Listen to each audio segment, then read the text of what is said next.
नमस्कार दोस्तों, कैसे हैं आप सब। आशा करता हूं कि आप सब बहुत अच्छे होंगे और आपकी तैयारी भी बहुत अच्छी चल रही होगी। जैसा कि आपको मालूम है कि आपको हमारे चैनल पर लेटेस्ट गवर्नमेंट वैकेंसीज का अपडेट मिलता है और इसी कड़ी में आज मैं आपके साथ एक नई वैकेंसी को डिस्कस करने जा रहा हूं। वीडियो में आगे बढ़ने से पहले मैं बता दूं कि अगर आप हमारे चैनल पर नए हैं और आप लेटेस्ट गवर्नमेंट वैकेंसीज का अपडेट प्राप्त करना चाहते हैं तो आप चैनल को सब्सक्राइब जरूर कर लें ताकि आपको भी लेटेस्ट गवर्नमेंट वैकेंसी का अपडेट मिलता रहे। चलिए, ये जो वैकेंसी लाई गई है ये council of scientific and industrial research national Jio physical research institute के द्वारा लाई गई है। एडवर्टीजमेंट आप देख लिए 2/2025। CSIR की जो नेशनल जियो फिजिकल रिसर्च इंस्टीट्यूट ये हैदराबाद में लोकेटेड है। ये इंस्टीट्यूट CSIR के अंदर आती है और ऑटोनोमस बॉडी है ministry of science and technology के अंतर्गत। सबसे पहले हम इंपॉर्टेंट डेट्स को देखते हैं। तो इंपॉर्टेंट डेट देखिए, आपका फॉर्म 2 अप्रैल 2025 को ही निकल गया था, तभी से आप ऑनलाइन अप्लाई कर सकते थे। ज़्यादा डेट इसमें नहीं बचा है फॉर्म भरने का। 5 मई 2025 तक आप फॉर्म भर सकते हैं, संध्या के शाम 6 बजे तक। फिर भी आपके पास समय है, आप अभी भी फॉर्म इस वीडियो के अंत के बाद जब आप सारा प्रोसेस समझ जाएंगे तो आप फॉर्म भर लें, और जिन्होंने पहले भर लिया है वो तो बहुत अच्छा।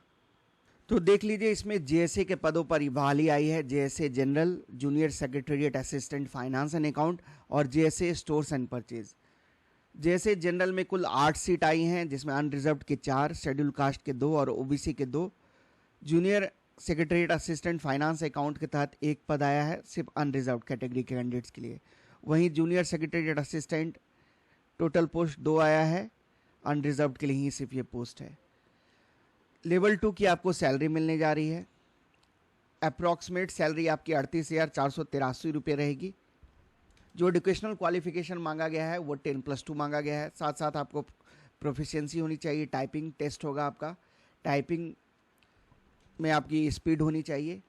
एज लिमिट जो मांगा गया है पर एज लिमिट वो 28 साल। जो टाइपिंग टेस्ट होगी आपकी वो 35 वर्ड्स पर मिनट इंग्लिश में और 30 वर्ड पर मिनट हिंदी में आपकी टाइपिंग की टेस्ट होगी। 10 मिनट का आपको समय दिया जाएगा। आप हिंदी में टाइपिंग टेस्ट देना चाहते हैं या इंग्लिश में, इसका चुनाव आप ऑनलाइन एप्लीकेशन भरने के समय ही करेंगे। टाइपिंग टेस्ट सिर्फ क्वालिफाइंग नेचर का है।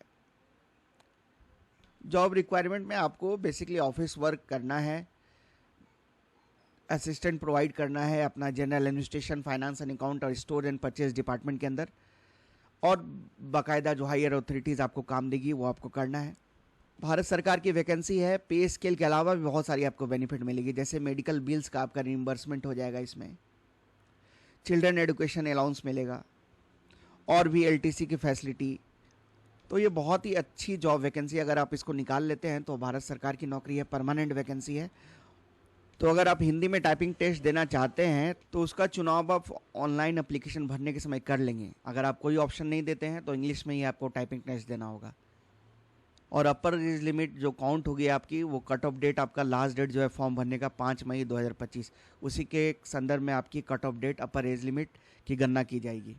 कोई टी आपको नहीं मिलने जा रहा है रिटर्न टेस्ट या फिर टाइपिंग टेस्ट में अपेयर होने के लिए। देखिए, अपर एज लिमिट जो 28 साल की है उसमें 5 सालों का एज रिलैक्सेशन मिला है शेड्यूल कास्ट के बच्चों को, शेड्यूल ट्राइब के कैंडिडेट को, और 3 सालों की छूट मिली है OBC non creamy layer candidates को। मतलब SC और ST वाले बच्चे 33 साल तक फॉर्म भर सकते हैं, वहीं OBC नॉन क्रीमी लेयर वाले बच्चे 31 साल तक फॉर्म भर सकते हैं। उम्र की गणना आपकी 5/5/2025 के संदर्भ से की जाएगी, वही आपका कट ऑफ डेट है। तो अब मोड ऑफ सिलेक्शन के बारे में आप बात कर लें तो आपका एक रिटर्न ऑब्जेक्टिव मोड में आपका एग्ज़ाम होगा, उसके बाद आपकी टाइपिंग टेस्ट होगी, लेकिन जो फाइनल मेरिट आपकी बनने जा रही है वो आपका जो परफॉर्मेंस रहेगा उस एग्ज़ाम में, रिटर्न कम्पिटिटिव एग्ज़ाम में, उसी के बेसिस पे बनेगी। आपको प्रोफिशिएंसी टेस्ट सिर्फ क्वालिफाइंग नेचर का है, उसको आपको सिर्फ क्वालिफाई करना है। मतलब 35 वर्ड्स पर मिनट आपको 10 मिनट में इंग्लिश में टाइप कर देने हैं और 30 वर्ड पर minute in Hindi with in 10 minutes. तो देख लीजिए, आपके लिए 2 पेपर्स होंगे, पेपर 1 और पेपर 2। और पेपर 1 आपका सिर्फ क्वालिफाइंग नेचर का होगा, आपकी मेरिट पेपर 2 के मार्क्स के बेसिस पे बनेगी। क्वेश्चन का जो लेवल होगा क्लास 12th के लेवल का होगा। क्वेश्चंस आपको हिंदी और अंग्रेजी दोनों में मिलेंगे। मल्टीपल चॉइस क्वेश्चंस आपका पेपर में रहेगा। कुल 200 क्वेश्चंस देखने को मिलेंगे आपको। पहला जो पेपर है आपका, देख लीजिए, मेंटल एबिलिटी टेस्ट, उसमें 100 क्वेश्चंस रहेंगे। प्रति क्वेश्चन 2 मार्क्स का रहेगा, तो 200 मार्क्स का ये पेपर होगा। इसमें कोई नेगेटिव मार्किंग नहीं है। तो इसमें आपका मेंटल एबिलिटी टेस्ट में general intelligence, quantitative aptitude, reasoning, problem solving, situational judgement से प्रश्न रहेंगे। तो जिन बच्चों को मैथ्स रीजनिंग पे पकड़ थोड़ा कमज़ोर है उनके लिए बहुत ही अच्छी वैकेंसी है, मैं बता दूं, क्योंकि सिर्फ ये जो पेपर है 100 में आपको मिनिमम क्वालिफाइंग मार्क्स मान लीजिए अब 33% हिलाने होंगे। 100 में अगर 30-33 क्वेश्चन आपका सही हो जाता है तो आप इस पेपर को आसानी से क्वालिफाई कर लेंगे। फाइनल जो आपका मेरिट बनेगा वो पेपर 2 के बेसिस पे बनेगा। कुल 1 घंटे का समय मिलेगा इस पेपर को सॉल्व करने के लिए आपको। इसमें जीके और इंग्लिश से प्रश्न रहेंगे, जनरल अवेयरनेस के 50 प्रश्न और इंग्लिश के भी 50 क्वेश्चन रहेंगे। प्रति क्वेश्चन का वेटेज 3 मार्क्स का रहेगा, तो 150 मार्क्स का पेपर आपका जीएस का होगा और 150 मार्क्स का आपका पेपर इंग्लिश का होगा। इसमें निगेटिव मार्किंग है ना, पेपर 2 जिससे आपकी मेरिट बनने जा रही है उसमें निगेटिव मार्किंग है, ये आप ध्यान रखेंगे। हर एक रॉन्ग आंसर के लिए आपके 1 मार्क्स डिडक्ट कर लिए जाएंगे और प्रत्येक सही अगर करने के लिए आपको 3 मार्क्स मिलेंगे। तो टोटल 300 मार्क्स की परीक्षा होगी पेपर 2 वाली, और इसी के बेसिस पे आपकी मेरिट बनने जा रही है। उसके बाद आपका टाइपिंग टेस्ट होगा और उसके बाद आपकी फाइनल मेरिट लिस्ट बनेगी। तो जितना ज़्यादा जो बच्चों का निगेटिव मार्क्स कम रहेगा वो ऑब्वियस है कि ज़्यादा स्कोर पर कर पाएंगे, उनको मेरिट में आने की चांसेस ज़्यादा होगी।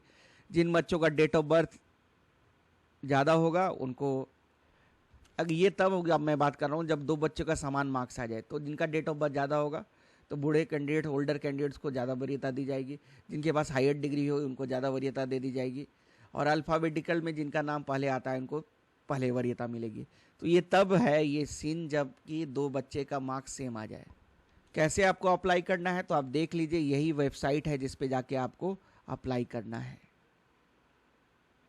https://www.ngri.res.in पे जाके आपको ऑनलाइन मोड में अप्लाई करना है।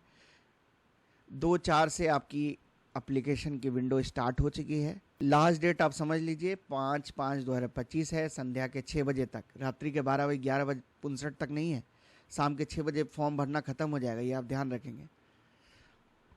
एप्लीकेशन फ़ी आपका कितना लगेगा? 500 रुपये लगेगा, बट जो schedule caste, schedule tribe, person with benchmark disabilities, women और एक्स सर्विसमैन को कोई फ़ी उनके लिए नहीं है, उनको फ़ी में रिलैक्सेशन है, कोई एप्लीकेशन फ़ी उनको देना नहीं होगा। तो कैंडिडेट्स अप्लाई कर सकते हैं मल्टीपल पोस्ट कोड में, बट उन्हें अपना प्रेफरेंस देना पड़ेगा कि जैसे जनरल अगर वो पहला अप्लाई करना चाहते हैं तो उस तरह वो प्रेफरेंस देंगे, या मान लीजिए जैसे स्टोर्स एंड परचेज में पहला प्रेफरेंस देना चाहते हैं तो प्रेफरेंस वाइज आप फॉर्म भरते समय अपना सिलेक्शन चूज़ कर लेंगे, उसी बेसिस पे आपको कंसिडर किया जाएगा आपके अपॉइंटमेंट के लिए। पहले से जो काम कर रहे हैं कहीं, उनको नो ऑब्जेक्शन सर्टिफिकेट अपने एम्प्लॉयर से लेना होगा।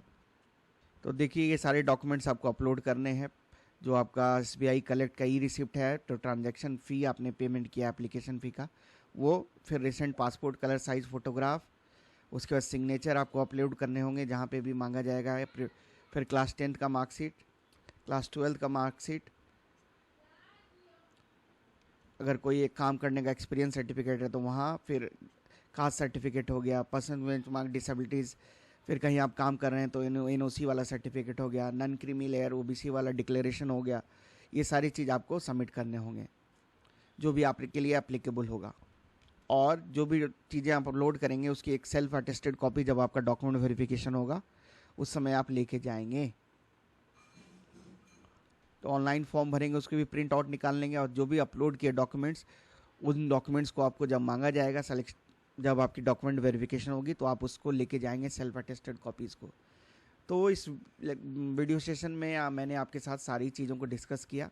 बाकी आप हमारे चैनल से जुड़ जाएं, अगर आप अभी तक आप सब्सक्राइब नहीं किए हैं तो सब्सक्राइब कर लें, बेल आइकन को दबा दें ताकि और भी जो गवर्नमेंट वैकेंसीज आती है उसका अपडेट्स मैं आपके तक ला सकूं। जनरल स्टडीज़ का प्रिपरेशन भी मैं करवा रहा हूँ, इकोनॉमिक्स के ऑब्जेक्टिव क्वेश्चंस को मैंने अपने चैनल पे करवाना स्टार्ट किया है, आप उन वीडियोज़ को भी देखें और इसी तरह हमारे चैनल से आप जुड़े रहें। वीडियो को देखने के लिए सबों को धन्यवाद। जय हिंद।